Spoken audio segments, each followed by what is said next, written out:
ओम नमः शिवाय। सोमवार का दिन भगवान शिव का माना जाता है। सोमवार के दिन भगवान शिव की पूजा अर्चना की जाती है। अगर आप सोमवार का व्रत रखते हैं तो उस दिन भगवान शिव का पूरे विधि विधान से पूजन करना चाहिए। साथ ही व्रत का पूरा फल प्राप्त करने के लिए सोमवार की कथा पढ़नी या सुननी चाहिए। नमस्कार, भक्ति भजन चैनल में आपका स्वागत है। अब हम सुनेंगे आगे की कथा। पौराणिक कथा के अनुसार एक समय की बात है, किसी नगर में एक साहूकार रहता था। उसके घर में धन की कोई कमी नहीं थी, लेकिन उसकी कोई संतान नहीं थी। इस कारण वह बहुत दुखी था। पुत्र प्राप्ति के लिए वह प्रत्येक सोमवार व्रत रखता था और पूरी श्रद्धा के साथ शिव मंदिर में जाकर भगवान शिव और पार्वती जी की आराधना करता था। उसकी भक्ति देखकर एक दिन माता पार्वती प्रसन्न हो गईं और भगवान शिव से उस साहूकार की मनोकामना पूर्ण करने का आग्रह किया। पार्वती जी की इच्छा अनुसार भगवान शिव ने कहा कि हे पार्वती, इस संसार में हर प्राणी को उसके कर्मों का फल मिलता है और जिसके भाग्य में जो हो उसे भोगना ही पड़ता है। लेकिन पार्वती जी ने साहूकार की भक्ति का मान रखने के लिए उसकी मनोकामना पूर्ण करने की इच्छा जताई। माता पार्वती जी के आग्रह पर शिव जी ने साहूकार को पुत्र प्राप्ति का वरदान तो दिया, लेकिन साथ ही यह भी कहा कि उसके बालक की आयु केवल 12 वर्ष की होगी। माता पार्वती और भगवान शिव की बातचीत को साहूकार सुन रहा था। उसे ना तो इस बात की खुशी थी और ना ही दुख।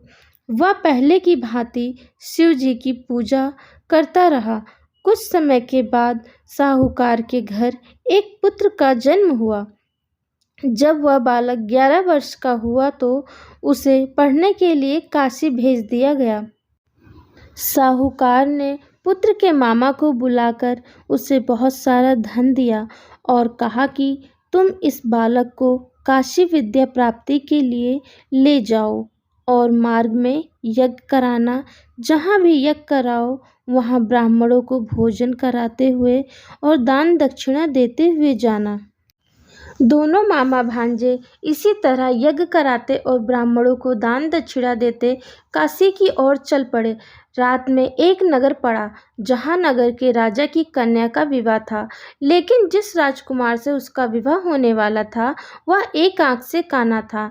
राजकुमार के पिता ने अपने पुत्र के काना होने की बात को छुपाने के लिए एक चाल सोची। साहूकार के पुत्र को देखकर उसके मन में एक विचार आया। उसने सोचा, क्यों ना इस लड़के को दूल्हा बनाकर राजकुमारी से विवाह करा दूं। विवाह के बाद इसको धन देकर विदा कर दूंगा और राजकुमारी को अपने घर ले जाऊंगा। लड़के को दूल्हे के वस्त्र पहनाकर राजकुमारी से विवाह करा दिया गया। लेकिन साहूकार का पुत्र ईमानदार था। उसे यह बात न्याय संगत नहीं लगी। उसने अवसर पाकर राजकुमारी की चुन्नी के पल्ले पर लिखा कि तुम्हारा विवाह मुझसे हुआ है, लेकिन जिस राजकुमार के साथ तुम्हें भेजा जाएगा वह एक आंख से काना है। मैं तो काशी पढ़ने जा रहा हूँ। जब राजकुमारी ने चुन्नी पर लिखी बातें पढ़ी तो उसने अपने माता पिता को यह बात बताई। राजा ने अपनी पुत्री को विदा नहीं किया, जिससे बारात वापस चली गई। दूसरी ओर साहूकार का लड़का और उसका मामा काशी पहुँचे और वहां जाकर उन्होंने यज्ञ किया। जिस दिन लड़के की आयु 12 वर्ष की हुई उसी दिन यज्ञ रखा गया। लड़के ने अपने मामा से कहा कि मेरी तबीयत कुछ ठीक नहीं है। मामा ने कहा कि तुम अंदर जाकर सो जाओ। शिव जी के वरदान अनुसार कुछ ही देर में उस बालक के प्राण निकल गए। मृत भांजे को देख उसके मामा ने विलाप शुरू किया। संयोगवश उसी समय शिव जी और माता पार्वती उधर से जा रहे थे। पार्वती ने भगवान से कहा, स्वामी, मुझे इसके रोने के स्वर सहन नहीं हो रहा है। आप इस व्यक्ति के कष्ट को अवश्य दूर करें। जब शिव जी मृत बालक के समीप गए तो वह बोले कि यह उसी साहूकार का पुत्र है जिसे मैंने 12 वर्ष की आयु का वरदान दिया। अब इसकी आयु पूरी हो चुकी है। लेकिन मातृभाव से विभोर माता पार्वती ने कहा कि हे महादेव, आप इस बालक को और आयु देने की कृपा करें, अन्यथा इसके वियोग में इसके माता पिता भी तड़प तड़प कर मर जाएंगे। माता पार्वती के आग्रह पर भगवान शिव ने उस लड़के को जीवित होने का वरदान दिया। शिव जी की कृपा से वह लड़का जीवित हो गया। शिक्षा समाप्त करके लड़का मामा के साथ अपने नगर की ओर चल दिया। दोनों चलते हुए उसी नगर में पहुँचे जहाँ उसका विवाह हुआ था। उस नगर में भी उन्होंने यज्ञ का आयोजन किया। उस लड़के के ससुर ने उसे पहचान लिया और महल में ले जाकर उसकी खातिरदारी की और अपनी पुत्री को विदा किया। इधर साहूकार और उसकी पत्नी भूखे प्यासे रहकर बेटी की प्रतीक्षा कर रहे थे। उन्होंने प्रण कर रखा था कि यदि उन्हें अपने बेटे की मृत्यु का समाचार मिला तो वह भी प्राण त्याग देंगे, परंतु अपने बेटे के जीवित होने का समाचार पाकर बेहद प्रसन्न हुए। उसी रात भगवान शिव ने व्यापारी के स्वप्न में आकर कहा, हे श्रेष्ठी, मैंने तेरे सोमवार के व्रत करने और व्रत कथा सुनने से प्रसन्न होकर तेरे पुत्र को लंबी आयु प्रदान की है।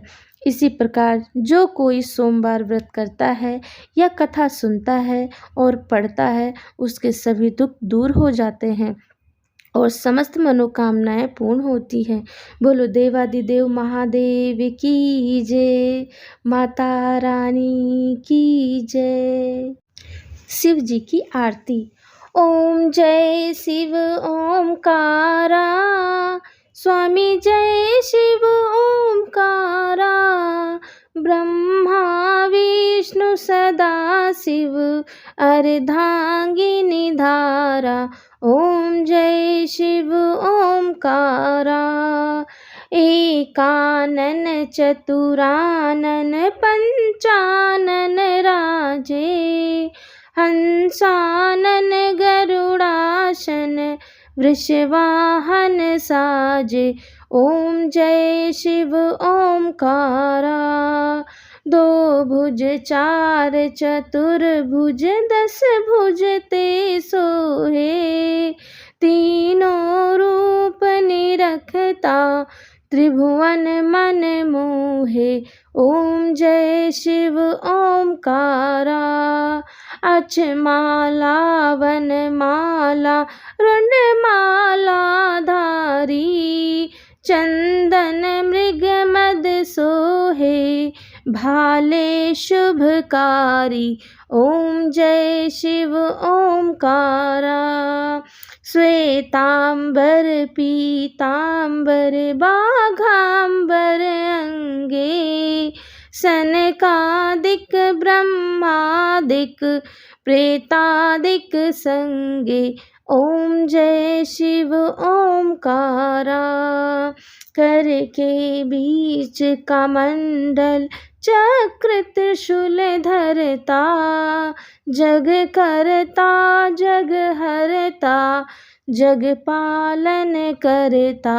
ओम जय शिव ओमकारा, ब्रह्मा विष्णु सदा शिव जानत अविवेका, प्रणवाक्षर के माधे ये तीनों एका।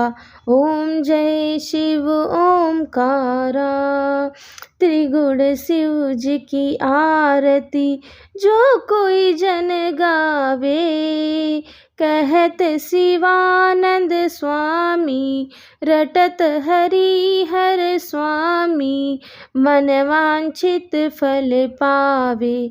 ओम जय शिव ओमकारा, ओम जय शिव ओमकारा, स्वामी जय शिव ओमकारा, ब्रह्मा विष्णु सदा शिव अर्धांगिनी धारा। ओम जय शिव ओमकारा,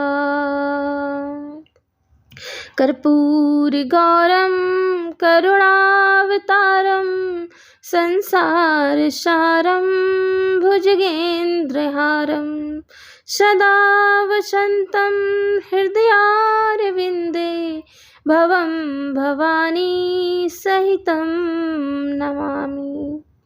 कथा आरती अच्छी लगी हो तो प्लीज़ एक लाइक ज़रूर करें। धन्यवाद।